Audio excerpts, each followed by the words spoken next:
Hello viewers, welcome to the next video of the playlist C++ for noobies. So today we will be understanding the structure of if-else in C++.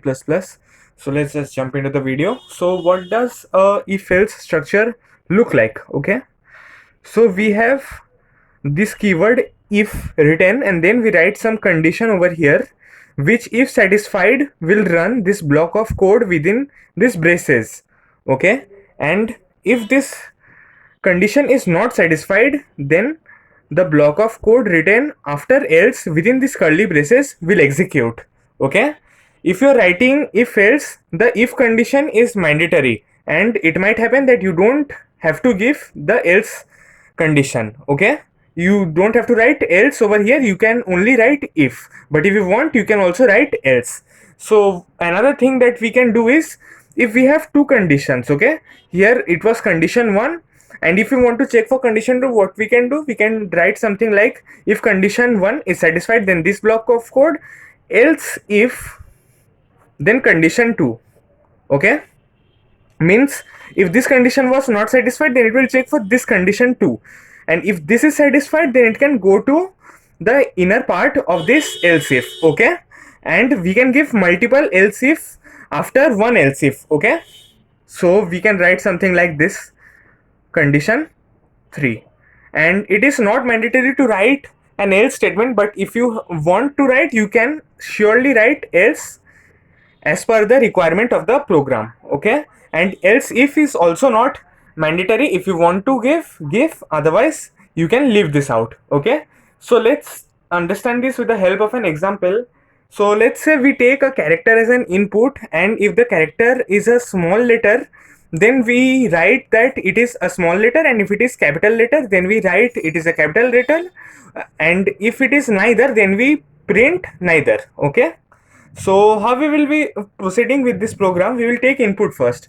So first we will declare the character char ch, and then we will take input in this ch, scene ch. Okay, then what we will do, we will check for the conditions. Okay, and what are the conditions, that if it is greater, it is a capital letter or not, and if it is small letter or not. Okay, so what we can do, we can write if ch greater than equals to a, and ch less than equals to capital Z.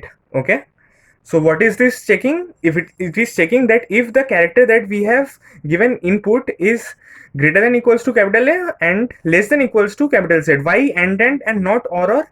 Because we need to verify that if it is within A and Z.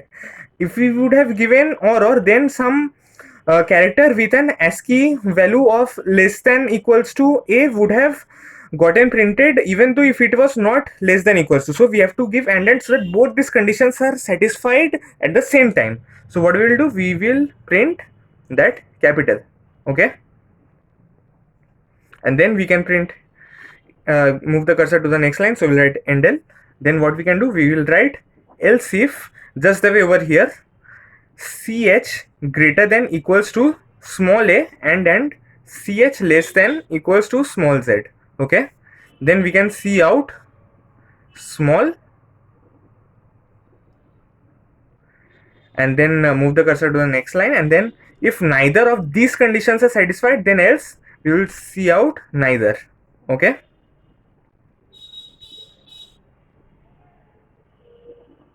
so in this way we have executed our first piece of code using only if else. Okay, and where we will write this piece of code inside the main function whose return type is int in C++. Okay, from the main function only the execution of the program begins. So let's see, if you want to check for odd number, what will you do? Suppose you have a number int n, and then you take input in n. What will you do? If n mod 2 equals to 1, which means if it is an odd number, then you can see out odd, and if it is not, you can simply write else see out even.